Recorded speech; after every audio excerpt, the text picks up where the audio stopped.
Hi guys, welcome back. And since I had everything out again, still we're doing many videos today. I thought I'd do a separate video on the PVS14s that I have, and I will put up videos to show what my PVS14s are doing.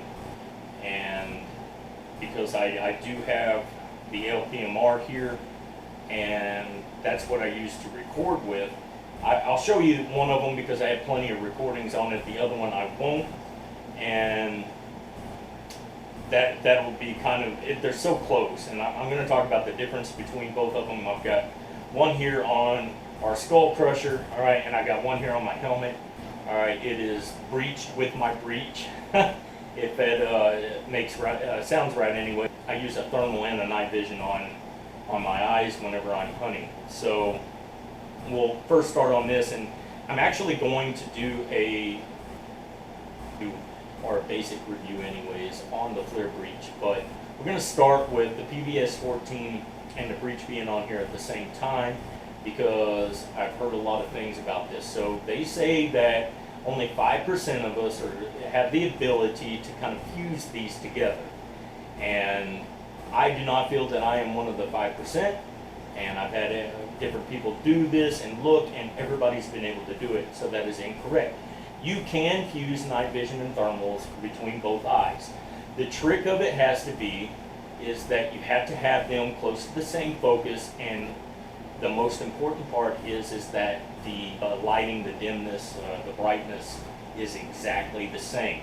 You have to put the thermal on black hot, all right? You can't use anything else for it to actually work, but once you do it and you get the settings right, your eyes will do it. For about 20 to 30 minutes, then your eyes start to get tired and you start to lose that. You'll start fighting back and forth. That is what I've noticed for me anyways. So what I do is I take little breaks, or I just deal with what I've got going on.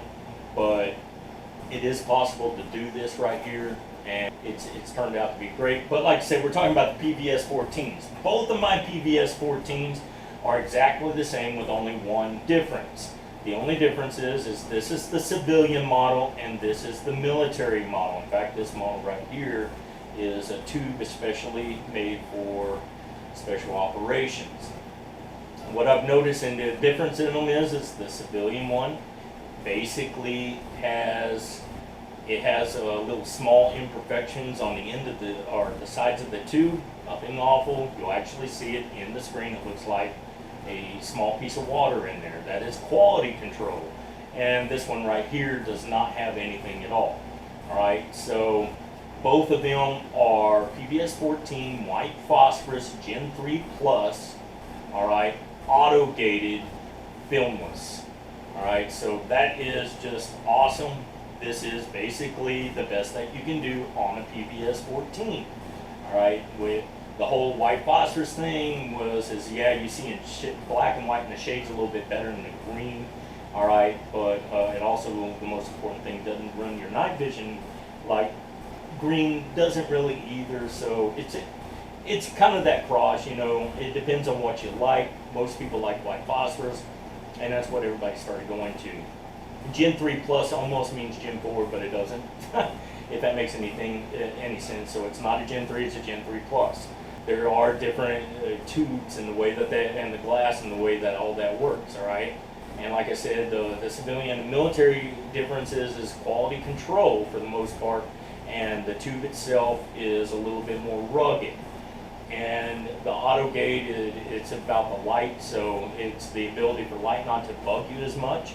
And the filmless is just like it sounds. If you put a film in front of something, you don't see as well, but it helps keep the longevity of tubes. There's a lot behind all this night vision stuff.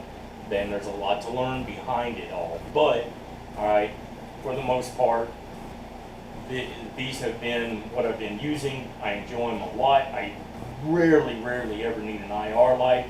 I like to use an IR light because it pops the eyes of things, but I don't have to use it, and it's not that big of a deal. Anyway, I got mine from Huey Outdoors, so if you have the opportunity, go check them out. I'll put the site up for you guys, and they have them up there. Obviously, the civilian model is going to be a little bit cheaper than the military model, but the civilian model is good enough, but if you're a perfectionist, then you're probably going to want to go with the military model, right, or the mil-spec one.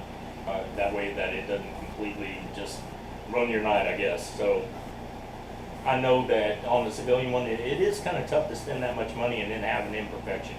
But that is how it kind of works. So, and it's not that big of one. So anyways, this is, like I said, I'm going to put a video up of the night vision, but this is kind of a review on both PVS14s that I do have, and I hope you enjoyed it. I hope that you learned a little bit. I know that we could go over a lot more things, but we're not going to.